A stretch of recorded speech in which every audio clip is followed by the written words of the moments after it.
time, you know. If it works some of the time. I'll tell you the story about Bill and Hillary on their trip back home to Arkansas, or Arkansas, as they say.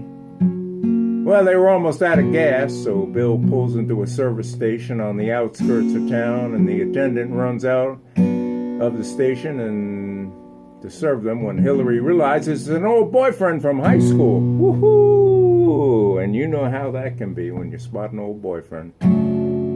She and the attendant are chatting it up. He gasses up the car and cleans the windows, pumps up the tires, checks the oil and all that, makes sure there's fluid in the radiator and the brakes and the battery. And as Bill pulls the car back onto the road, he turns to Hillary and says, "Now aren't you glad you married me and not him? You could have been the wife of a grease monkey." To which Hillary replied, "No, Bill. If I would have married him, you'd be pumping gas, and he'd be president." I'm going to tell you a story about Misery, that is Missouri, out there at the Tarkio Airport. Had me a summer job, a couple summers there, working for an outfit called Sprayways.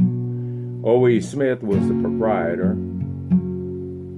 We operated out of the airport, and I'd be living out there on the airport in a little shack, and we'd be mixing up 2,4-D and atrazine with water and pumping it into the belly tanks of them Piper Cubs and Pawnees, and they'd be spraying it on the beans and the corn and other crops, and I'd be out in the field riding around in pickup trucks and international scouts and finding fields and pacing them off every 12 feet or 13 feet, or paces rather.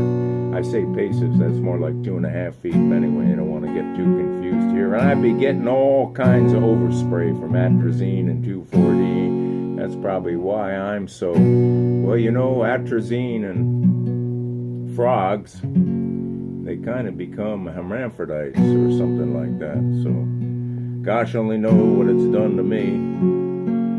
Anyway, that's how I learned to fly. When the secretary, she said, I had no intention of flying. She said to me, "I want to go up in one of them there planes, and I want you to go with me because I'm scared." And I said, "Oh, okay, I'll hold your hand." And we got in the back seat of a tri-pacer, and OE took us way high up into the clouds, you know. That's like the 20-mile high club. And that's how I got hooked on aviation. Now I'm an aviation junkie.